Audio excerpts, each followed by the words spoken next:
I'm 62 years old. For most of my life, I believed in playing things safe, emotionally, socially, even romantically. I married young, raised 2 children, and supported my husband through every phase of his career. Love, for me, was quiet, stable, predictable, and that was enough.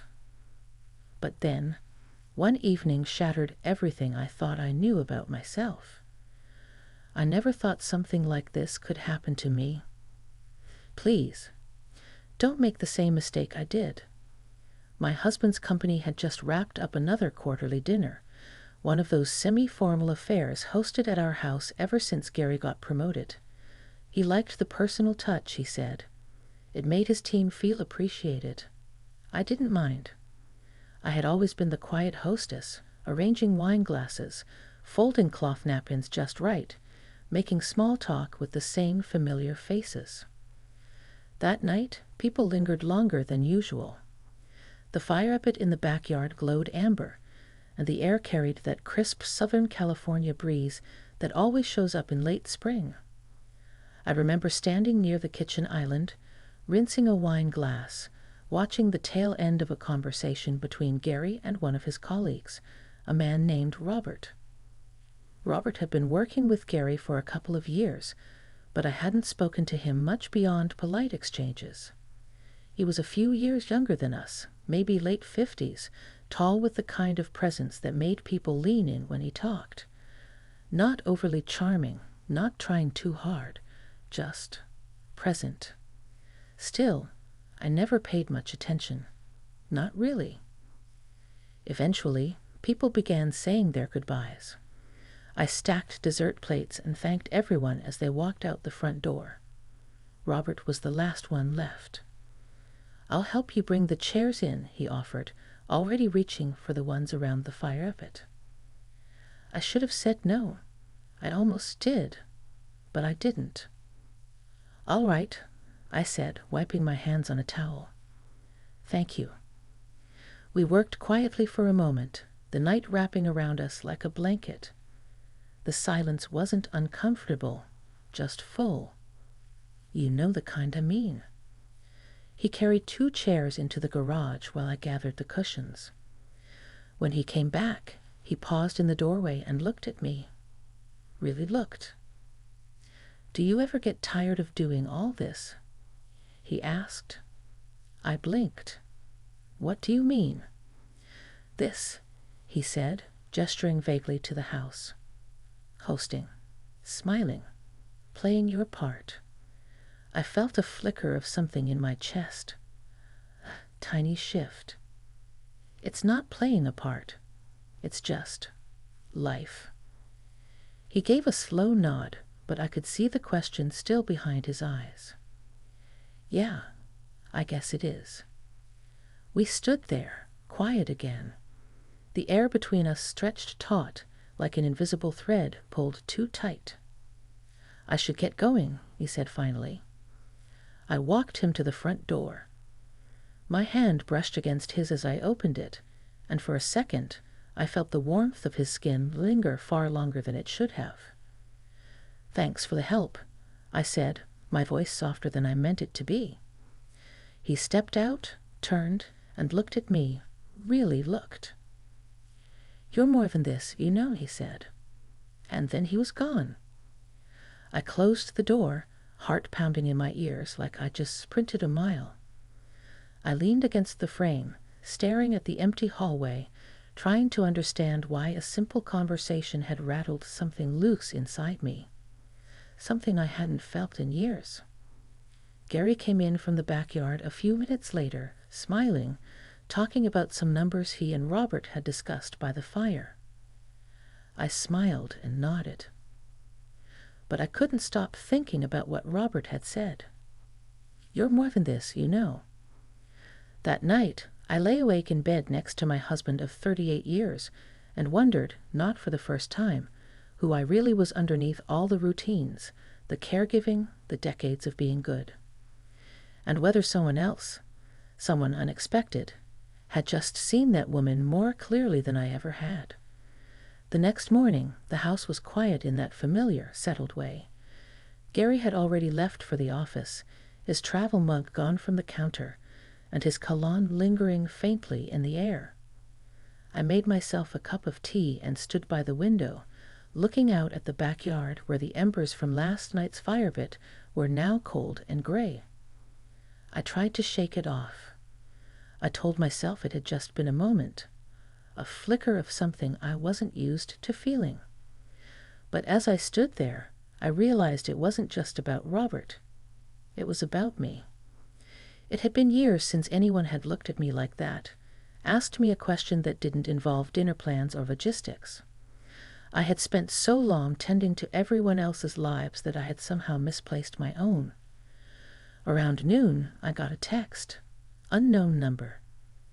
Thank you again for last night. I hope I didn't overstep. I stared at it, unsure how to feel. My thumb hovered over the keyboard. It's fine. You didn't. I added, almost without thinking.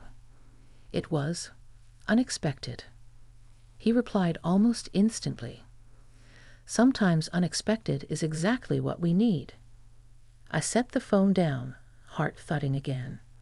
I shouldn't have replied, but I didn't delete the thread either. That weekend, Gary invited me to one of his networking lunches. Spouses optional. I declined.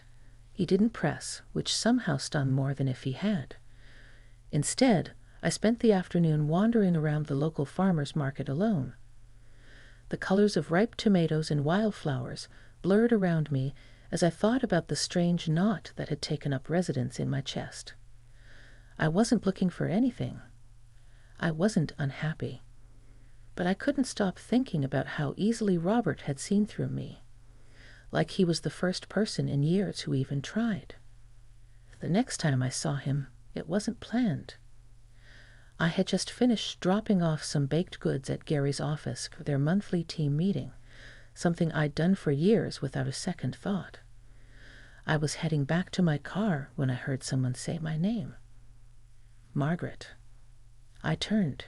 There he was, Robert, holding a to-go cup, standing just a little too casually near the curb. I didn't know you were here, I said. He smiled, eyes warm. I saw you walking across the lot. Wanted to say hi. I nodded, trying to ignore the way my stomach fluttered.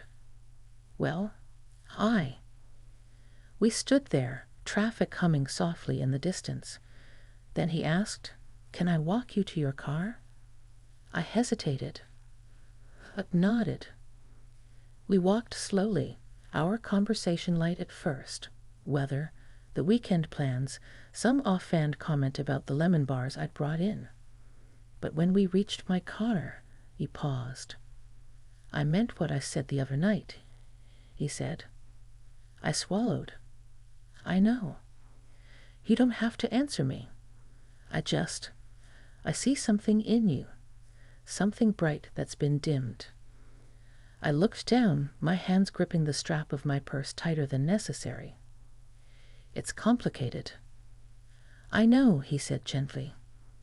But just because something's complicated doesn't mean it's wrong to want more, even if it's just to feel seen. That word again, seen. I didn't know what to say, so I didn't say anything. He stepped back, gave me space.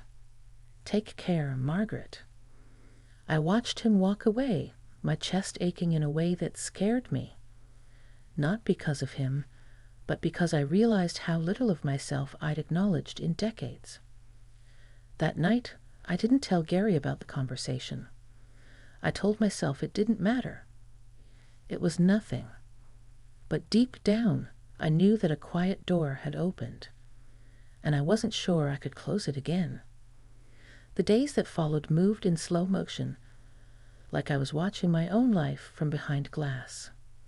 I still cooked dinner. I still folded laundry. I still laughed at Gary's jokes over the evening news. But underneath it all, something had shifted. I wasn't fully present. A part of me had drifted elsewhere. And I hated myself for it. I didn't text Robert. He didn't reach out either. But his words stayed with me like a song stuck in the back of my mind, soft, persistent, impossible to ignore.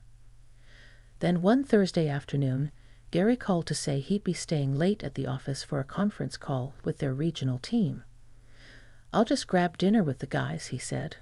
"Don't wait up." I told him okay, my voice calm. Inside, my thoughts began to stir. I made myself a light salad, left the dishes in the sink, and went outside to the porch with a glass of wine. The sky was dimming, streaks of orange and violet bleeding into the horizon. I sat alone in the quiet, listening to the wind rustle through the trees. At some point, I must have picked up my phone. Without overthinking it, I typed, "Are you free to talk?" I stared at the screen. I could still delete it. I could still pretend nothing had ever happened. But I hit send. A few seconds later, the reply came. "I'm close by. 5 minutes?" 5 minutes. I sat up straighter, heart thudding against my ribs like a warning bell. 5 minutes later, headlights swept across the driveway. I met him at the door. Neither of us said anything for a moment. "You okay?" he asked gently. I nodded. I don't really know why I texted. "Yes, you too." There was no judgment in his voice, just understanding. I stepped aside to let him in. We didn't go far, just sat in the living room, a full cushion between us, the quiet humming louder than any conversation could have. "I keep asking myself what this is," I said after a long pause. "Is it loneliness? Boredom? Midlife unraveling?" He smiled faintly. "Maybe it's just truth. Something trying to break through." I looked at him then, really looked. His expression was kind, steady. He wasn't trying to seduce me. He wasn't playing a part. He was simply there. "I haven't felt seen in a long time," I said, my voice cracking. He leaned forward slightly. "You deserve to be." My breath hitched. A single tear slipped down my cheek before I could stop it. "I'm not looking to hurt anyone," I whispered. "Neither am I." He reached for my hand, not forcefully, just a gentle, open gesture, and I let him take it. It was warm, comforting, human. The moment hung in the air like a held breath. Then, slowly, I let my head rest on his shoulder. We sat like that for a long time. No words, no movement. Just the quiet, intimate understanding of two people who had both been walking through life unseen for far too long. When he finally stood to leave, I didn't stop him. I walked him to the door and held his gaze for one last moment. "Thank you," I said. He nodded. "For what it's worth, you're not alone in this." When the door closed behind him, I didn't feel guilt. I felt known. And it terrified me just how much I needed that. The next morning, I woke up before the sun. The house was still, shadows curling in the corners of the bedroom like old memories. Gary was snoring softly beside me, the rise and fall of his chest as steady as it had been for nearly 4 decades. I stared at the ceiling and listened to the sound of my own breath. Something had changed. Not in the way people think. There had been no affair, no betrayal of body, but something far deeper. A shift within me that I could no longer ignore or explain away. For so long I had defined myself by the roles I played: wife, mother, hostess, caretaker. I performed them well, sometimes beautifully, but somewhere along the way I had stopped asking what I needed, who I was outside of everyone else's needs. That night with Robert, it wasn't about him. It was about remembering myself. Later that day, Gary came home from work and kissed me on the cheek, just like always. We ate dinner in silence. The TV buzzed in the background, something forgettable about home renovations or baking competitions. He didn't notice that I wasn't really watching. "I've been thinking," I said suddenly, my voice louder than I meant it to be. He looked over at me, surprised. "About what?" "I want to take a trip. By myself. Just a few days."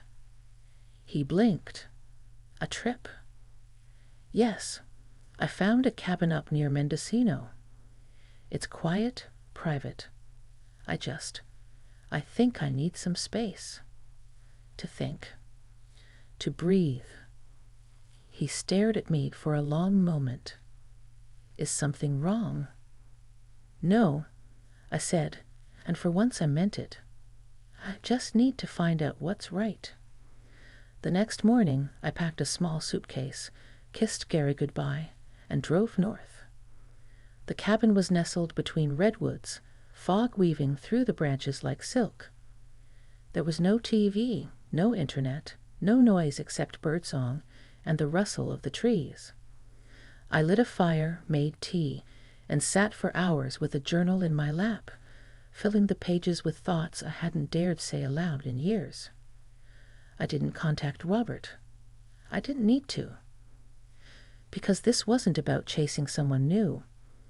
It was about rediscovering the woman I had been before the routines settled in, before I became invisible even to myself. On the third day, I stood at the edge of a cliff overlooking the Pacific. The wind tangled in my hair, the salt air sharp against my skin, and I felt something I hadn't felt in a long, long time. Peace. When I returned home, Gary was waiting. He didn't ask questions. Not right away.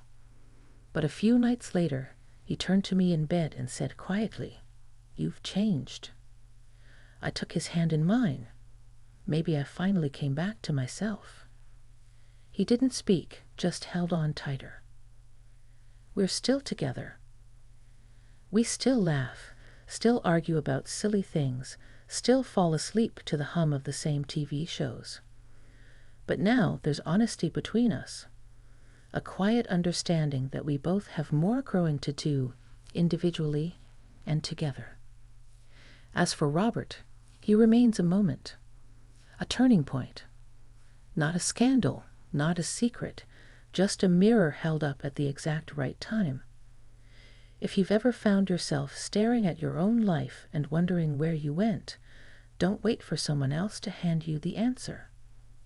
You're allowed to ask for more, to change, to begin again. I did, and I'm still learning how. But I'm here now. Finally, fully here.